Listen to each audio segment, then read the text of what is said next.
a lying, murderous dictator. Make that make sense. Canadians are reasonable, and we are polite, but we will not back down from a fight. Not when our country and the well-being of everyone in it is at stake. At the moment, the US tariffs came into effect in the early hours of this morning, and so did the Canadian response.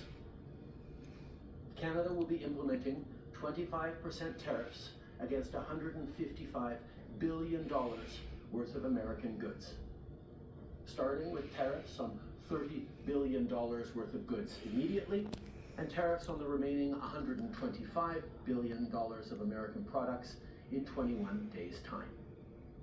Encore aujourd'hui, on se voit forcé d'imposer des droits de douane de 25% sur 155 milliards de dollars américains de marchandises. 30 milliards de marchandises américaines, excusez-moi. 30 milliards de dollars de façon immédiate et dans 21 jours, 125 milliards de dollars de marchandises de plus. Today, we will also be challenging these illegal actions by filing dispute resolution claims at the World Trade Organization and through the USMCA. But in the meantime, our tariffs will remain in place until the US tariffs are withdrawn, and not a moment sooner. And should these tariffs not cease, we are in active and ongoing discussions with provinces and territories to pursue several non-tariff measures. Measures which will demonstrate that there are no winners in a trade war. Now, just like I did a month ago, I want to speak first directly to the American people. We don't want this. We want to work with you as a friend and ally. And we don't want to see you hurt either. But your government has chosen to do this to you. As of this morning, markets are down, and inflation is set to rise dramatically all across your country. Your government has chosen to put American jobs at risk, at the thousands of workplaces that succeed because of materials from Canada or because of consumers in Canada, or both. They've chosen to raise costs for American consumers on everyday essential items like groceries and gas, on major purchases like cars and homes, and everything in between. They've chosen to harm American national security, impeding access to the abundant critical minerals, energy, building materials, and fertilizers that we have and that the United States needs to grow and prosper. They've chosen to launch a trade war that will, first and foremost, harm American families. They've chosen to sabotage their own agenda that was supposed to usher in a new golden age for the United States. And they've chosen to undermine the incredible work we've done together to tackle the scourge that is fentanyl, a drug that must be wiped from the face of the earth. So on that point, let me be crystal clear. There is absolutely no justification or need whatsoever for these tariffs today. Now, the legal pretext your government is using to bring in these tariffs is that Canada is apparently unwilling to help in the fight against illegal fentanyl. Well, that is totally false. Let's look at the facts.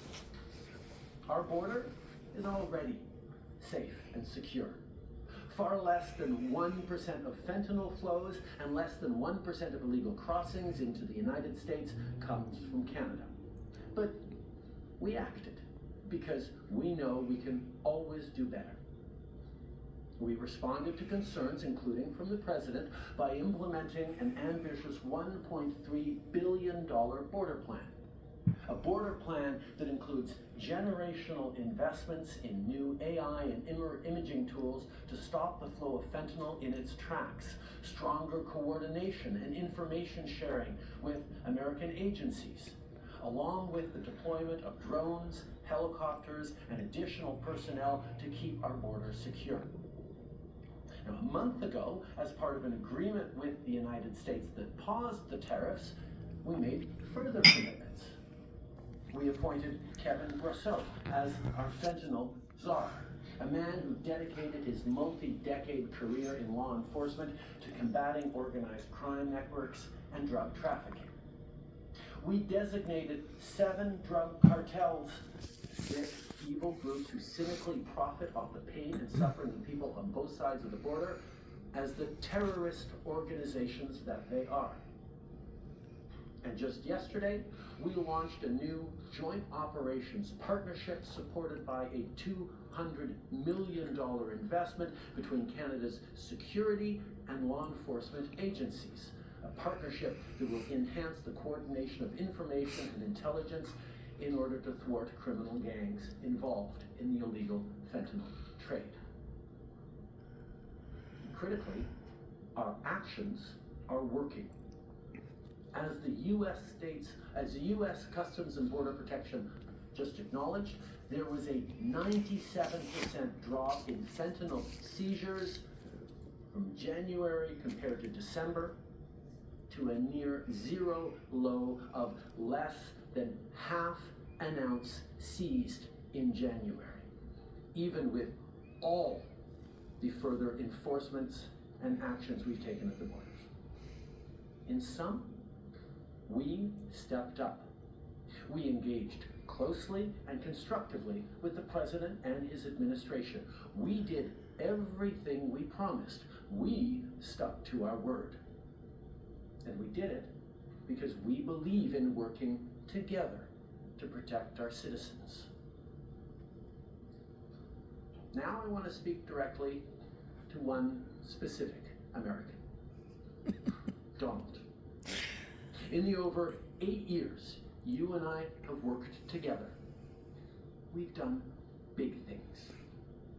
We signed a historic deal that has created record jobs and growth in both of our countries.